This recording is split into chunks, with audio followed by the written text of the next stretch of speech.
व्याड़ी से मोहम्मद बिलाल वट्टू की रिपोर्ट के मुताबिक लुड्डन पुलिस का बरवक्त एक्शन, मासूम बच्चे से बदफेली का मुलजिम गिरफ्तार। मुअज़्ज़िज़ीन इलाका का पुलिस को जबरदस्त खिराज तहसीन। डीपीओ ने बताया कि ज्यादती और बदफेली एक इंतहाई घिनौना फेल है। इसमें मुलविस मुल्ज़मान किसी माफ़ी के लायक नहीं और ऐसे मुल्ज़मान को सख्त से सख्त सजा दिलवाई जाएगी।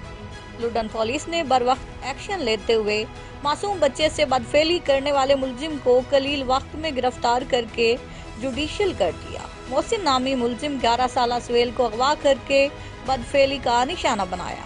पुलिस को 15 पर इतला मिली तो SHO थाना लुड्डन राना मोहम्मद अदरीस फौरी तौर पर मौका पर पहुंचे और मुकदमा दर्ज करके बरवक्त मेडिकल और DNA करवा के मुलजिम को कलील वक्त में ट्रेस करके गिरफ्तार कर लिया। पुलिस की इस बरवक्त कार्रवाई पर मुअज़्ज़िज़ीन इलाका, मीडिया और मुद्दई ने DPO व्याड़ी अमीर अब्दुल्ला खान न्याजी, SHO लुड्डन राना मोहम्मद अदरीस और उनकी टीम को जबरदस्त खिराज तहसीन पेश करते हुए शुक्रिया अदा किया और फूलों के हार पहनाए। जबकि इस मौके पर DPO व्याड़ी अमीर अब्दुल्ला खान न्याजी का कहना था कि ज्यादती और बदफेली एक इंतहाई घिनौना फेल है।